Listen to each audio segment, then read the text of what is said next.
Yes.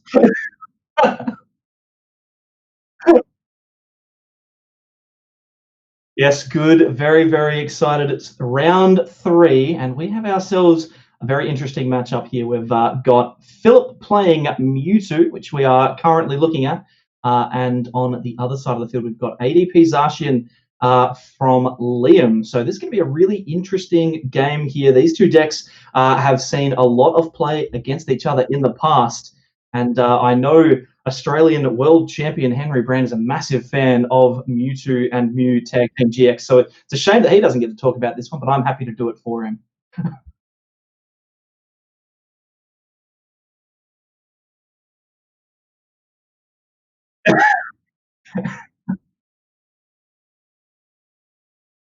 It was a 50-50 call.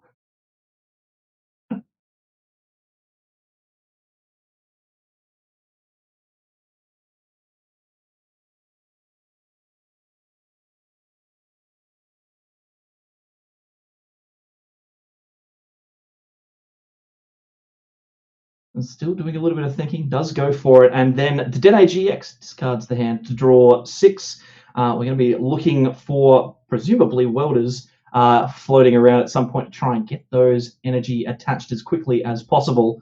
There are obviously four of those in the deck, but doesn't manage to find one here.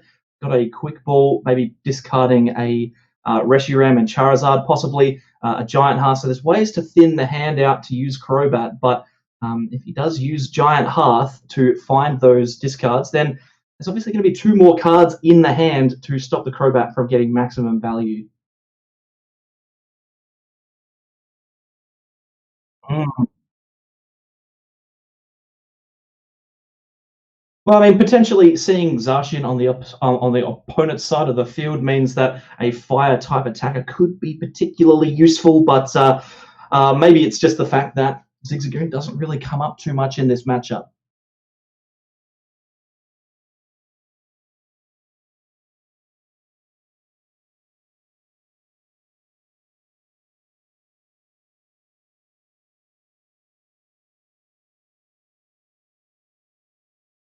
Mm. It really isn't, but it's a very interesting card. It'll be interesting to see if it comes up at the moment. We're seeing a Crobat V here, drawing four more cards. Unfortunately, no Welder in that particular batch of cards. We're going to see the Giant Hearth discarding the Reshiram and Charizard Tag Team GX to grab two Fire Energies.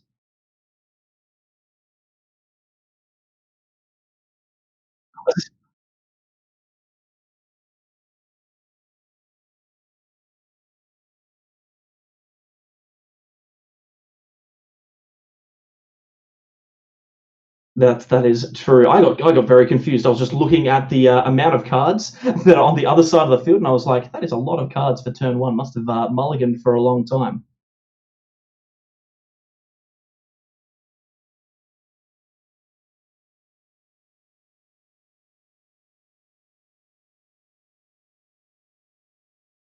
That's all right. Doesn't matter now because they've passed the turn across, so it's all good. Regardless, there was no welder, so it's not a big issue. And off to the races now for ADP Zacian, looking for those energies to try and get the Altered Creation GX attack off.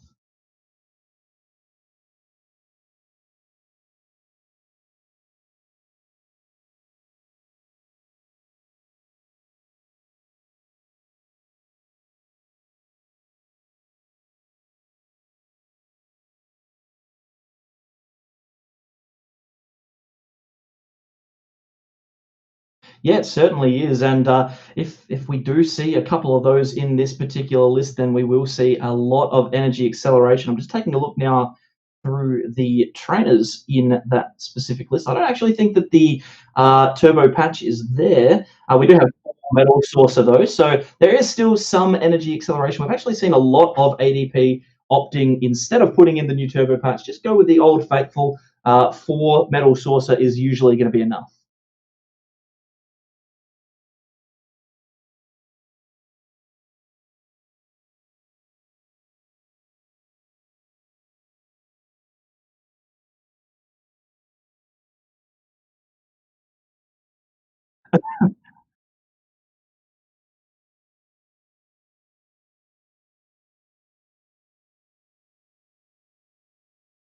Mm.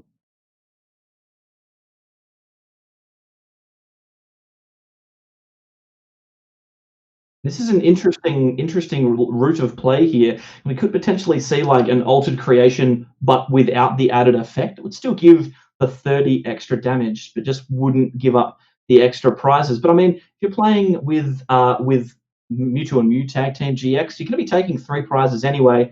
Looks like no, Liam opting instead. I'm just going to go for the Intrepid Sword, make sure that I get all the cards that I need, and I'll try and find that water energy next turn.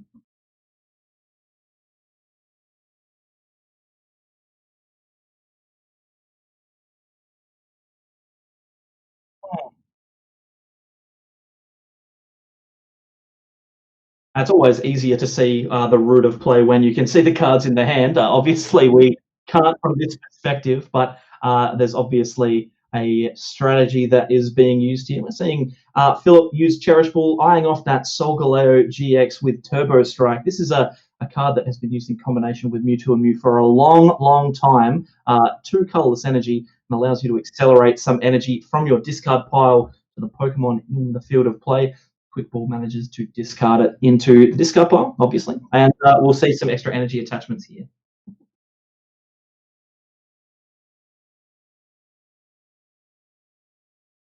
Because it's an enabler to make sure that you can keep your energy going and power up your other Mewtwo's and just keep attacking whoever you need to attack with.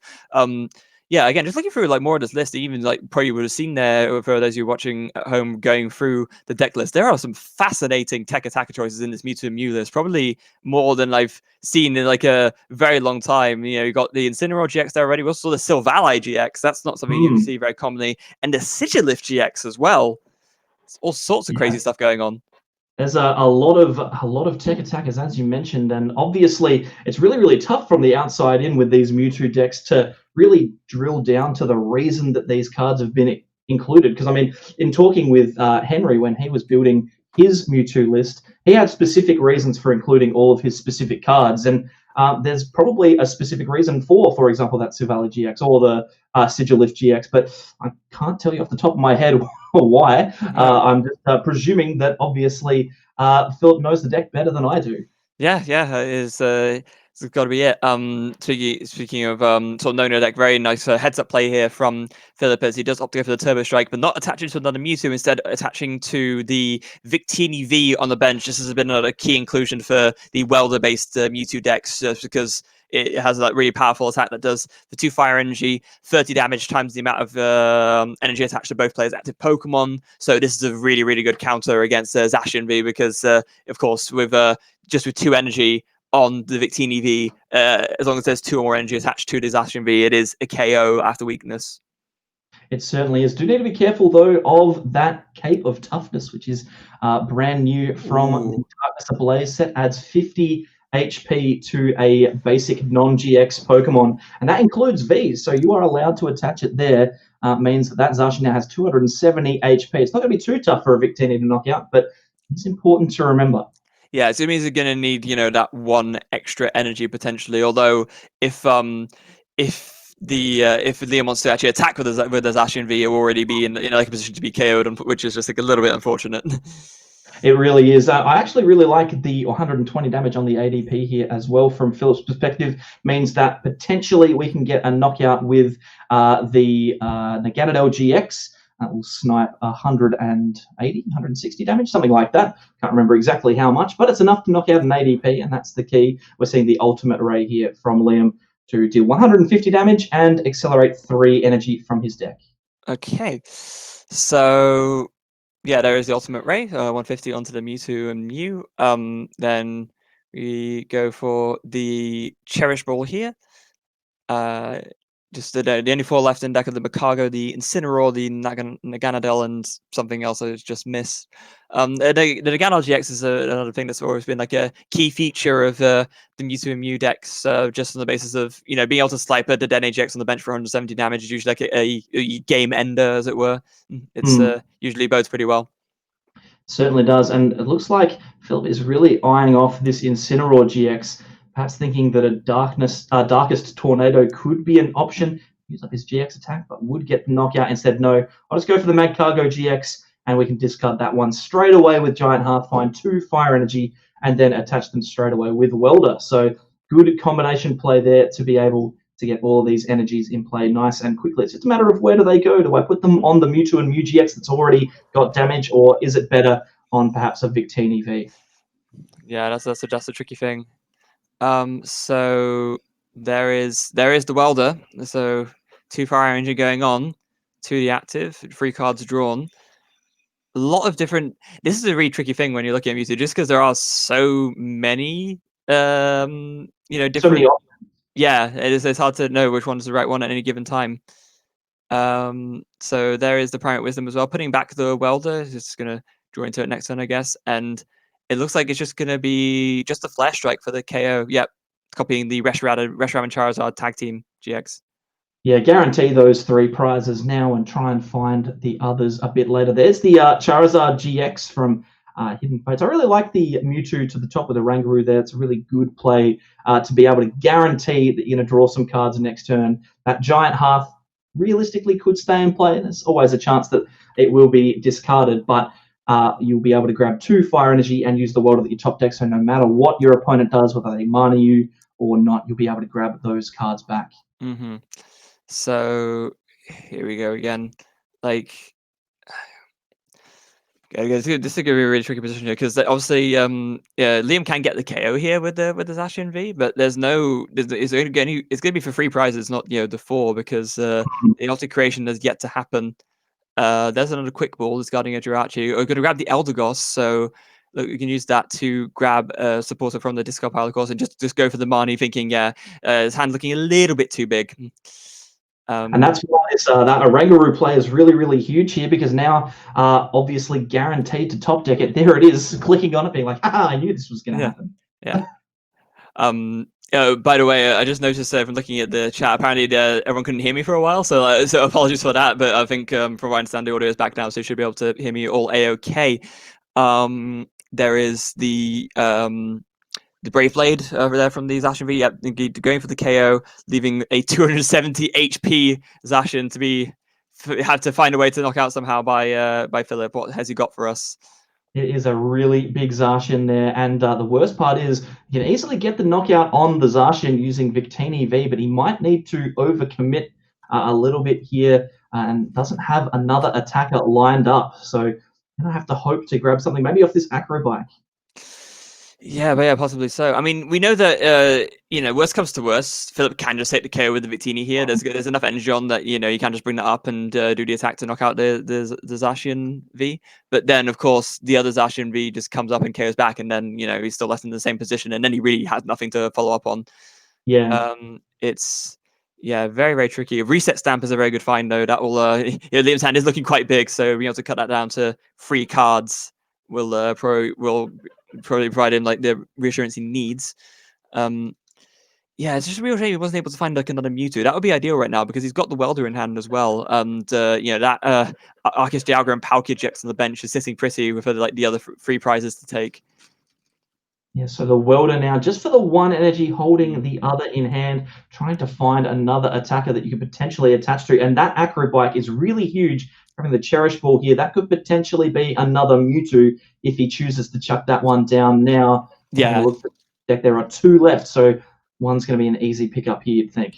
Yeah, that's an absolutely fantastic find. Not only that, but discarding the Naganadel for free as well is super, super good. So now he will access that Venom Shot attack as well if he wants to use that to finish off the game at any point. And that might even be a potentially viable strategy. Maybe he just maybe the play this turn is just to bench the Mewtwo, attach a Fire Energy to it, and then next turn hope for Welder 2 fires and a Psychic to finish off with a Venom Shot after taking the kill on the Zacian. That seems like a really fair line of play.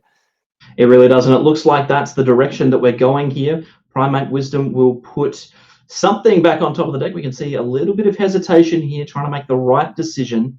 Don't want to make a poor one. Boss's Orders looks to be the card that is going on top, and the Pokemon Communication comes out of the deck.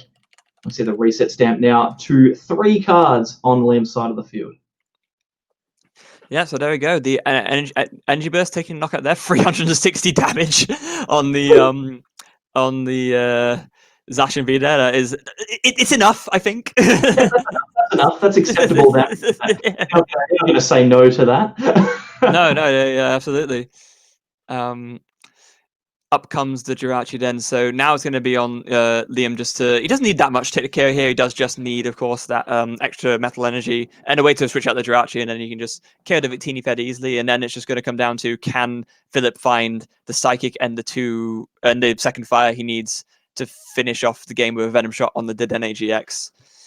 Yeah, you would think that he should be able to find the fire energy because of obviously the giant hearts in play. The only thing that's going to stop him there is having no fire left, which is of course a possibility. But the psychic energy is going to be tough. It does all rely on Liam being able to get out of the active, and as I say that, the escape board coming off of the Stellar Wish. So there's the retreat.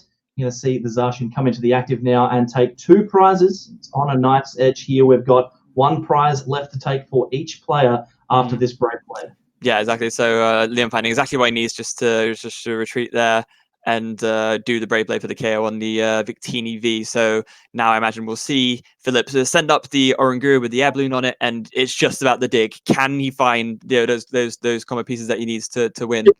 In thinking about it, he put the boss's orders on top, so he's probably just going to take it out on this Jirachi. What am I saying? Yeah, no, that's like... I made the mistake as well. We're sitting here being like, oh, can he find all these pieces? Nah, just use the boss. It'll be fine. Yeah. This completely missed that. I think we're so used to seeing that, it needs to take 2 more prizes, but no, there is a 1 prize, there's a Jirachi down, and you can't just KO that. So, yeah, this is why Philipp is here playing, and we're here in the caster booth. It's always the way. So, exactly. Congratulations to Philipp on taking the win there. So he will move on to 3-0, I believe that puts him. So he's starting up in like very, very good contention. Fantastic spot to be after 3 rounds at 3 wins and 0 losses. You would think that from here on out it would be a relatively easy thing to do to qualify, but it's never that easy, especially in a best of 1. Anything can happen. Yeah, anything can happen, and as you see there, as I said before, it usually does, and that time it did. But Mewtwo proving that it still has what it takes to be a top contender in this format, just with like the versatility of options, and the list ever adapting to accommodate for the different new threats that emerge. Yeah, and the scary thing is we didn't even see half of those tech attackers come to fruition. We saw them go into the discard pile, but they were never used. So the opportunity to grab that Incineroar GX and attack with a huge knockout for 3 energy is there later on if required. Yeah, it is. So, having just seen that, how do you feel about Philipp's chances about going deep in the tournament? We see that obviously there's a lot of power and potential in this Mewtwo deck still. Do you think he can go all the way? Well, I think there's a pretty solid chance. It's one of those things with Mewtwo where it has struggled in the past because of its matchups as opposed to its quality. And some of the bad matchups that Mewtwo has had in the past, things like Dragapult or Malamar, haven't seen as much play today. So it might be an opportunity for Mewtwo to have one last ride with all of its GX attackers. Yeah, that makes sense. Actually, that's something that we haven't mentioned yet. That's probably important to mention. Dragapult, Eternatus has just completely scared off Dragapult. We're talking about, peak the last format where Dragapult's at the top, and now it's just kind of done that. Yeah. It's just deteriorated straight out of sight. It's gone from being one of those decks that everyone was afraid of to suddenly not really appearing on the radar. And it's funny how just the threat of someone playing Eternatus can scare a deck like that off. And it means really good things for people that like to play Mewtwo, because now one of those bad matchups is gone. Yeah, it absolutely is, and I'm sure we'll see, how that meta shift develops as we obviously go through more rounds and we go deeper into the tournament and see what's going on. But guys, for now, that will be round 3, and that is it from me and Mitch. I'm afraid that's all you'll be seeing us from the 2 of us today. So we'll be throwing it over to our new pairing, who I believe will be who we've got following us up. I think it's Henry Brand, I believe, isn't it? And Mark Dizon, I believe. Yeah, there you go. No, that's absolutely right. So 2 more fantastic casters for you guys. I'm sure. Yeah, I'm sure you won't miss us too much. But it's the world champion. I mean, you can't say no to Henry Brand, surely. Yeah, no, exactly. But we hope you very much enjoyed, following on these games with us, and tune back in for round 4 with those guys. So take care. Thanks very much. Mm-hmm.